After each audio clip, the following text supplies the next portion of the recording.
Willkommen zu einem neuen Video von mir. Heute habe ich mal wieder einen Klassiker für euch, und zwar ist das ein schönes Bild mit Strukturpaste, so richtig schön strukturiert und mit goldenem Blattmetall. Wie könnte es auch anders sein? Das habt ihr ja schon sehr oft gesehen auf meinem Kanal. Und ich habe hier eine 100 mal 100 cm Leinwand. Da habe ich mir ein Drittel unten abgezeichnet und da trage ich jetzt erstmal meine Strukturpaste auf. Es gibt übrigens am Ende des Videos noch eine kleine Überraschung für euch, also bleibt unbedingt bis zum Ende dran. Da habe ich einmal ein kleines und auch ein großes Malmesser für genommen. Das hier ist ja eher so ein Glättmesser, damit kann man aber sehr gut große Flächen bearbeiten. Und unten kommt noch mal ein bisschen mehr Strukturpaste drauf, oben soll das Ganze ein bisschen luftiger sein.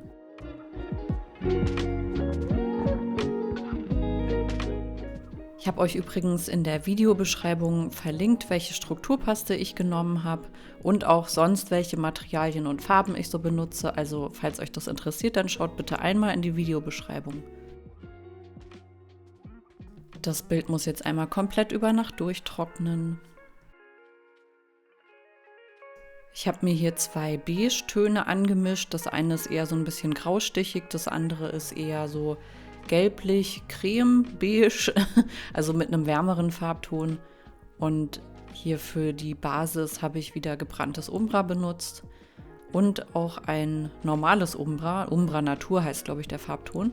Und da mische ich mir hier so ein Ocker mit rein, damit es schön warm und leuchtend aussieht, weil das ist halt so mein Fokuspunkt. Diese Linie, die male ich immer recht dunkel und male dann die etwas helleren Nuancen immer so mit rein, dass es wie so schattiert aussieht.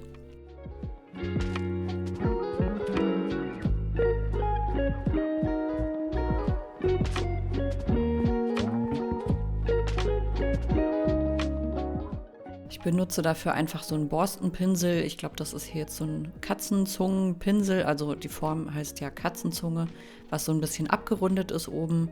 Und da kann ich immer sehr gut die Farbtöne mit reinmischen. Das mache ich jetzt hier auch, indem ich die ganzen Beige-Töne mit reinmische. Also ich mache das halt wirklich direkt nass in nass. Und dann habe ich auch automatisch immer schon so ein paar schöne Zwischentöne, wie dieses Grau hier zum Beispiel, was aber so ein bisschen wärmer aussieht. Das habe ich ganz gut hingekriegt mit so einem Pergamentfarbton und einem Umbra Natur.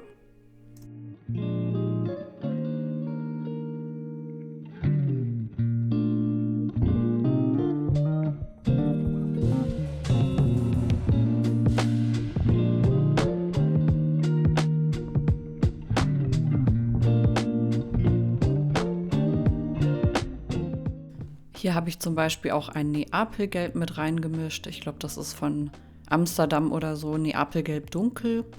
Und dann meinen selbst angemischten Greyish-Farbton, also dieses gräuliche Beige.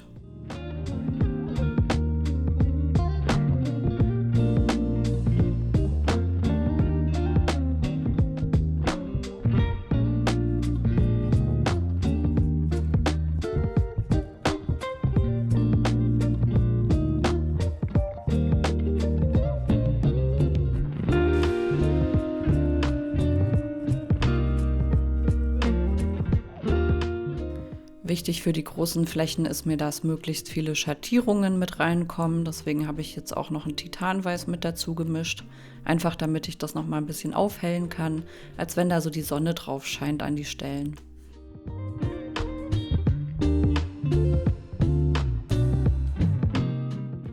Das Ganze verblende ich dann auch wieder mit meinem Malmesser. Ich habe jetzt hier so ein spitz zulaufendes Malmesser genommen. Ich wechsle das manchmal auch mit dem großen ab, aber für die kleineren Flächen hier, da wollte ich einfach sanfte Übergänge haben und da eignet sich so ein kleineres Malmesser ganz gut.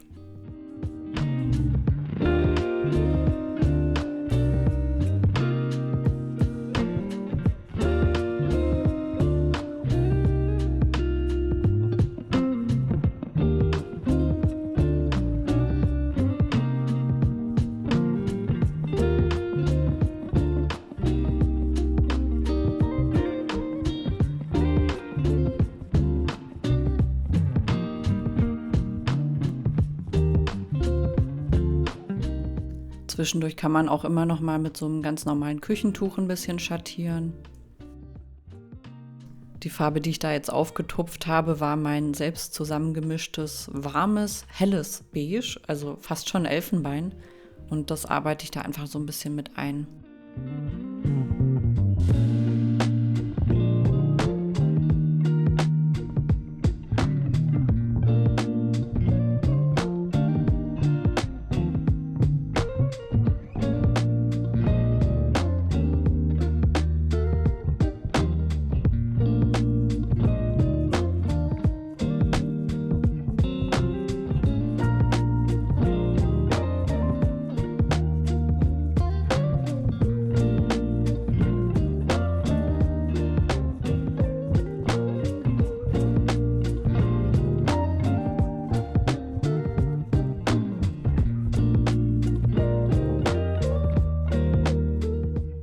Im Prinzip kann man bei solchen Bildern sagen, dass sie einfach davon leben, dass man immer wieder drüber geht über die Stellen, weil das dann auch besonders vielschichtig aussieht.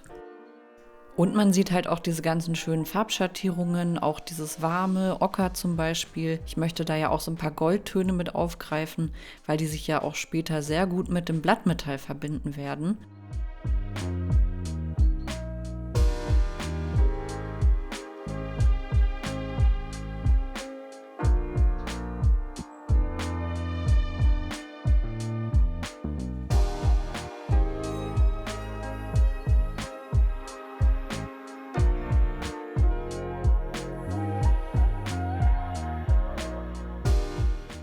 Wenn das Bild auch schon mal so gut liegt, dann male ich meistens auch direkt die Seiten noch mit.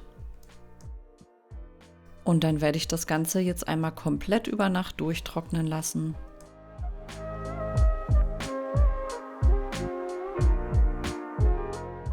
Das ist jetzt am nächsten Tag. Ich habe hier meine Anlegemilch, die brauche ich, um das Blattmetall anzulegen. Und damit erreiche ich einfach so eine leichte Klebeschicht, auf die ich dieses Blattmetall dann eben auftragen kann. Das habe ich jetzt hier ein bisschen wild gemacht. Ich bin da so hin und her mit dem Pinsel, habe auch so ein bisschen drauf getupft und drauf gespritzt, also so kleine Spritzer drauf gemacht. Und ja, es wird ja am Ende sowieso dann wieder überarbeitet, aber dass ich erstmal eine schöne Basis habe, die auch aussagekräftig ist.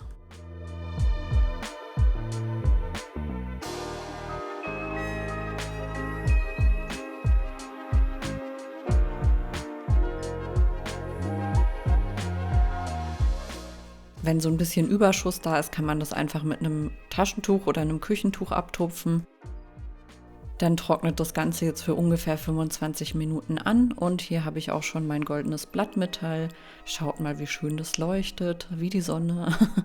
Ja, und das kann ich jetzt hier auftragen. Also ich lege das einfach an und zerreiße das so ein bisschen mit den Händen und pinsel das dann so mit meinem Borstenpinsel ein.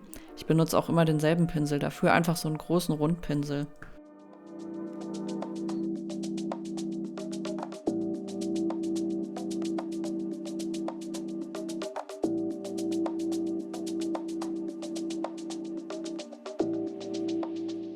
Das Blattmetall muss natürlich einmal komplett rumgehen, so wie alles andere auch, damit es einfach viel wertiger aussieht und man das Bild am Ende eben auch ohne Rahmen aufhängen kann.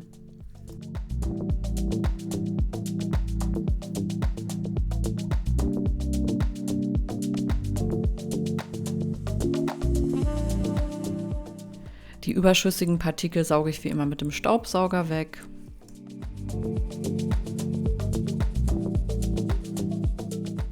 Und hier ist jetzt auch schon wieder der nächste Tag. Hier bin ich natürlich wieder am Überarbeiten.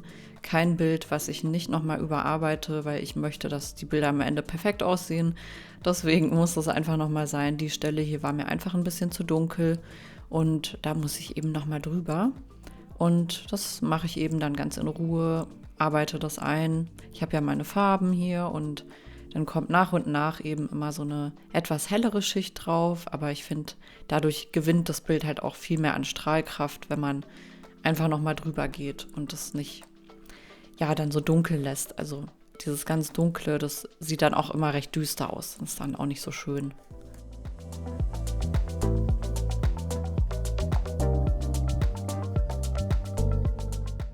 Hierfür habe ich jetzt übrigens so einen geraden Borstenpinsel genommen. Den habe ich mir auch erst neu zugelegt und damit kann ich ganz gut solche Flächen hier gestalten, ohne dass es halt diese abgerundete Form hat.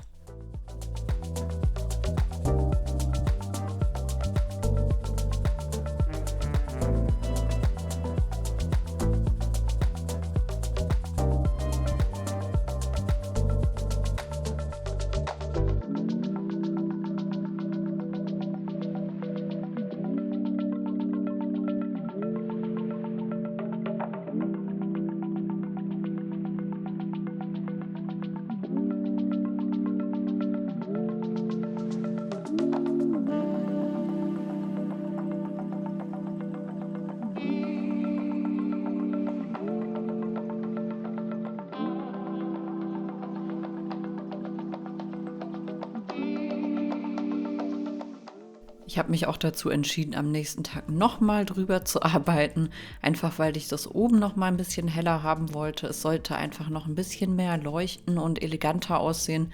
Und ich kann euch auch nur empfehlen, nehmt euch einfach die Zeit für solche Bilder. Es muss nicht immer alles sofort fertig sein, sondern manchmal braucht es einfach ein bisschen, bis das Bild dann wirklich perfekt aussieht und man diese ganzen Schattierungen auch richtig drin hat. Und da lohnt es sich eben, wenn man einfach in Schichten arbeitet.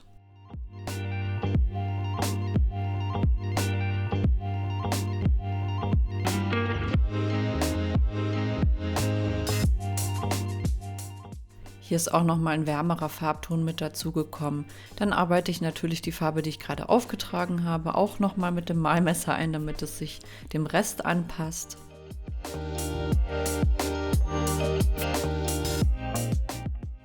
Übrigens eignet sich auch so ein Fächerpinsel ganz gut dafür, wenn man einfach diese feinen Strukturen aufgreifen will und das nicht zu abgehackt aussehen soll, sondern so ein bisschen interessant schattiert. Also den benutze ich halt auch ganz gerne.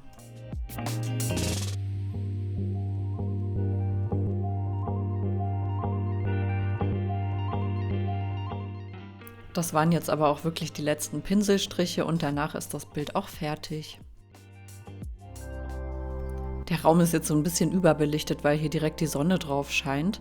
Aber das hier ist jetzt das fertige Gemälde. Ich finde, die Farben kann man immer noch besser sehen, wenn man ein bisschen näher rangeht. So von weitem sah das jetzt etwas sehr hell aus. Also so hell ist es jetzt auch nicht. Es hat schon leichte Grau- und Beige-Töne mit drin. Es ist einfach so ein richtig schönes, zeitloses und elegantes Gemälde.